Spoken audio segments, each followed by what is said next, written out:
Bapak, Ibu, saudara-saudara yang dikasihi Tuhan, sebelum kita mendengarkan firman Tuhan, nats renungan untuk kita hari ini, marilah kita bersatu di dalam doa. Damai sejahtera Allah yang melampaui segala akal, itulah yang memelihara hati dan pikiran saudara-saudara di dalam Kristus Yesus Tuhan kita. Amin. Bapak, Ibu, saudara-saudara yang dikasihi Tuhan, firman Tuhan nats renungan untuk kita hari ini, Senin tanggal 19 Agustus 2024, sesuai dengan Almanak HKBP, tertulis dalam kitab Injil Matius, pasal yang kelima ayat 19. Matius 5 ayat 19. Karena itu, siapa yang meniadakan salah satu perintah hukum Taurat, sekalipun yang paling kecil, dan mengajarkannya demikian kepada orang lain, ia akan menduduki tempat yang paling rendah di dalam kerajaan surga. Tetapi siapa yang melakukan dan mengajarkan segala perintah-perintah hukum Taurat, ia akan menduduki tempat yang tinggi di dalam kerajaan surga. Demikian firman Tuhan. Yang melakukan hukum Taurat menduduki tempat yang tinggi. Saudara-saudara yang kekasih, para ahli Taurat dan orang Farisi makan hati dengan Yesus. Bagi mereka, banyak pengajaran Tuhan Yesus yang bertentangan dan bahkan meniadakan hukum Taurat. Contoh, ketika Yesus menyembuhkan orang pada hari Sabat, mereka mengkritik Yesus karena Taurat melarang melakukan hal demikian. Maka pada saat khotbah di bukit, Yesus menegaskan bahwa ia datang bukan untuk meniadakan hukum Taurat, tetapi untuk menggenapinya.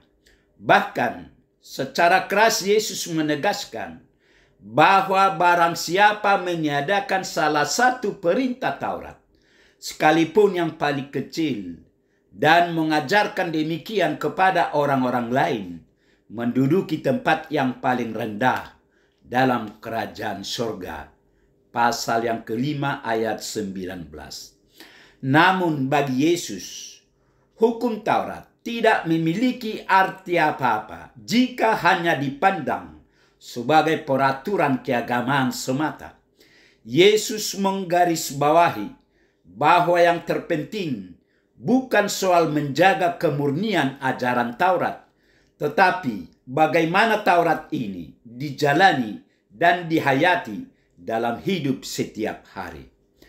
Taurat akan bermakna ketika perilaku dan sikap hidup benar-benar dijiwai olehnya.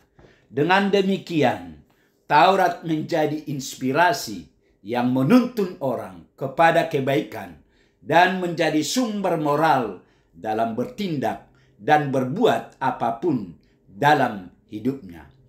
Orang yang demikian menurut Yesus akan menduduki tempat tertinggi dalam kerajaan surga. Menurut ahli-ahli Taurat dan orang Farisi, tindakan dan pengajaran Tuhan Yesus seringkali melampaui hukum Taurat.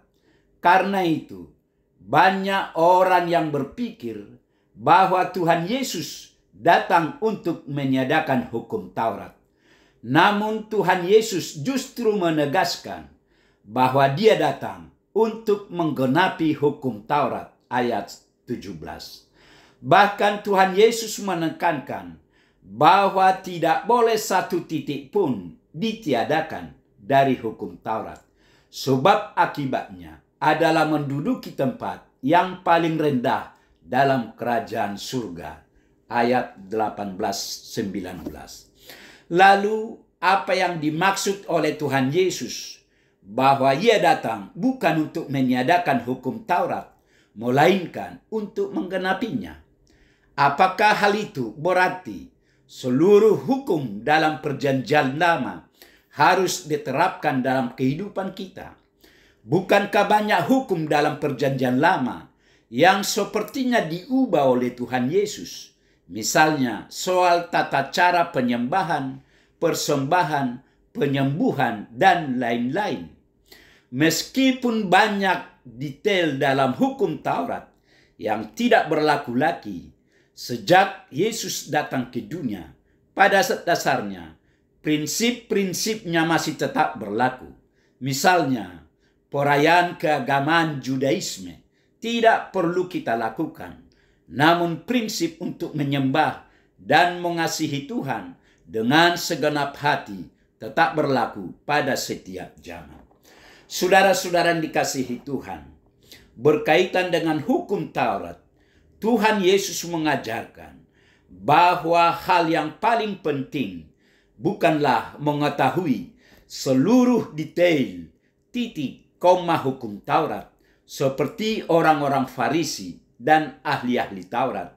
Tetapi yang terpenting adalah menjadikan hukum itu prinsip dalam tindak tanduk kehidupan sehari-hari. Artinya, pembangunan spiritualitas kita tidak boleh berisikan kemunafikan seperti orang Farisi dan ahli-ahli Taurat. Kehidupan iman kita yang terinstitusi secara formal memang tidak cukup untuk membuat kita menjadi serupa dengan Kristus.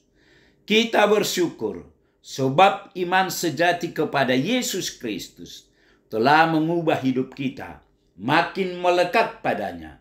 Di dalam Yesus Kristus kita boleh berbuah dengan roh yang melengkapi diri kita sebagai pribadi yang telah disapa dan diubah olehnya.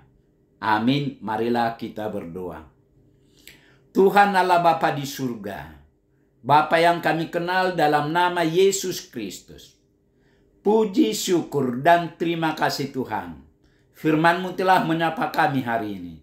Berkatilah firman-Mu ini ya Tuhan, agar firman-Mu ini menjadi terang hidup kami. Terima kasih Tuhan, dalam Yesus kami berdoa. Amin.